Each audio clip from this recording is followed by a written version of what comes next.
The others among us have existed since the beginning, and have constructed a culture just beneath the surface of our own. Some of these people remain as potentials their entire life and never come into awareness of their vampiric nature. These types may still have access to subtle powers and may be drawn to occupations where they are the center of attention of a large crowd.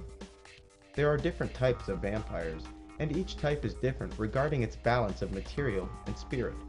Some vampires lean towards spirit, while others lean towards the flesh. The vampire is a being whose astral body is disconnected to their physical, unlike humans whose astral bodies and physical bodies are tightly bound. Because of this schism, their energy centers, or chakras, are essentially broken, and the life force produced by these centers cannot sustain the vampire's flesh, and so the vampire is forced to feed from the life force of humans to compensate. Humans, unlike vampires, often produce well above their needs of life force, and can even survive being leached upon by vampires and other astral entities. Vampires use visualization techniques in order to feed from the life force of humans.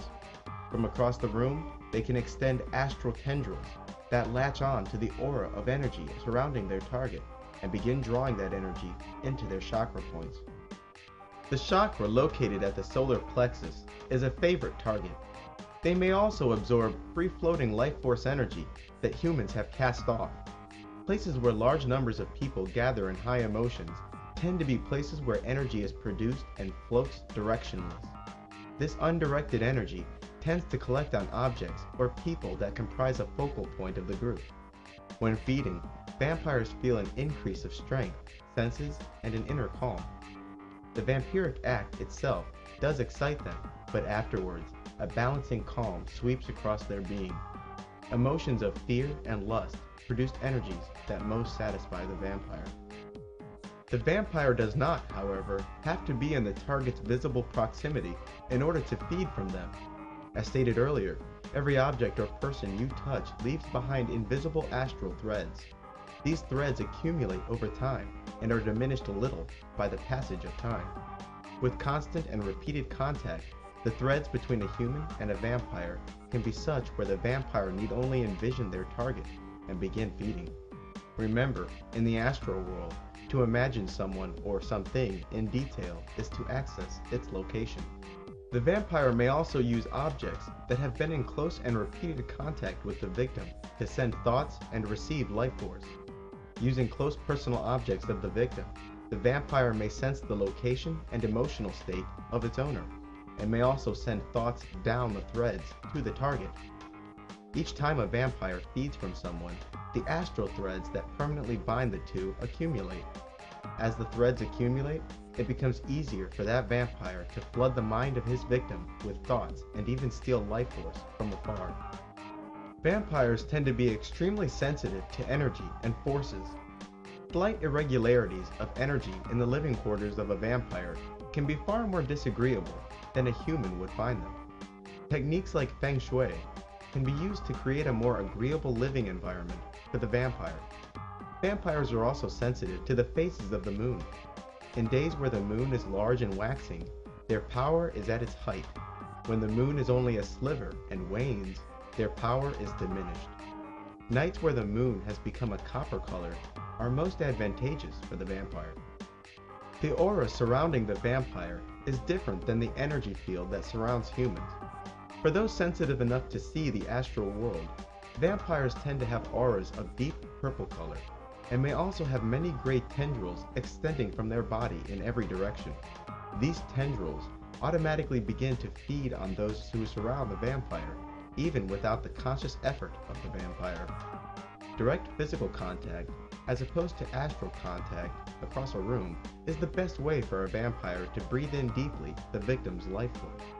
Humans who have been deeply fed from may experience coldness, numbness, extreme weakness, and lowered heart rate and blood pressure.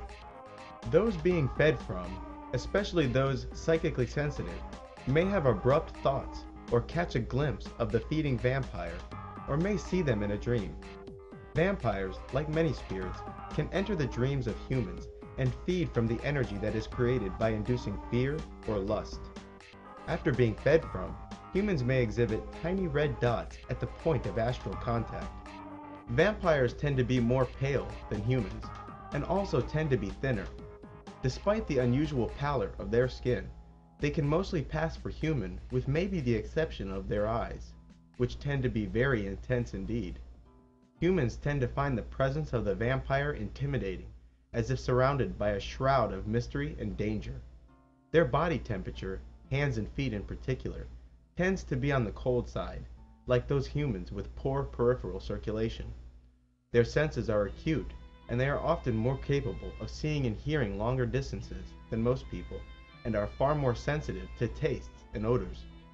Their fine-boned physique tends to conceal a physical strength that lies within. As suggested in popular culture, the vampire tends to be extremely sensitive to intense light and heat, like that provided by the sun. They must take great care in preventing sunstroke and other sicknesses caused by the sun. An extremely hot day can be overwhelming for most people, but the vampire can find himself in danger, as opposed to the human who would simply be made uncomfortable by the sweltering heat. Headaches, nausea, dizziness, sunburns, and marked weakness can be experienced by even moderate exposure to sunlight. The psychological characteristics of the vampire are generally the same as humans, with perhaps the possible exception of an increase of pragmatism and detachment. We humans rarely know them as the warmest individuals among us. Coldness and disloyalty come easier for this flock. They are also extremely predatory. Whether this characteristic is on account of their lifestyle or whether it is truly inherent to their kind, I do not know, although I've come to suspect the latter. A male vampire is called an incubus, while a female vampire is called a succubus. Some vampires are closer to spirit, while others lean towards the flesh. Priests, as they are called, lean towards the spirit. As a result, they have increased vampiric senses and capabilities, but also suffer more of the weaknesses of vampires. Their ability to reach out at long distances and feed is unmatched. They are even more sensitive to sunlight and heat than the rest of their kind, and their touch is even colder. Unlike most vampires, who can use their own fleshly bodies to supply a great deal of the required life force, the priest must feed from others to sustain life. The priest class tend to be even more pale than the average vampire, and are more easily recognized for what they are. The priests are the most subject to the energies of the moon, and can even access an object's past by touching it.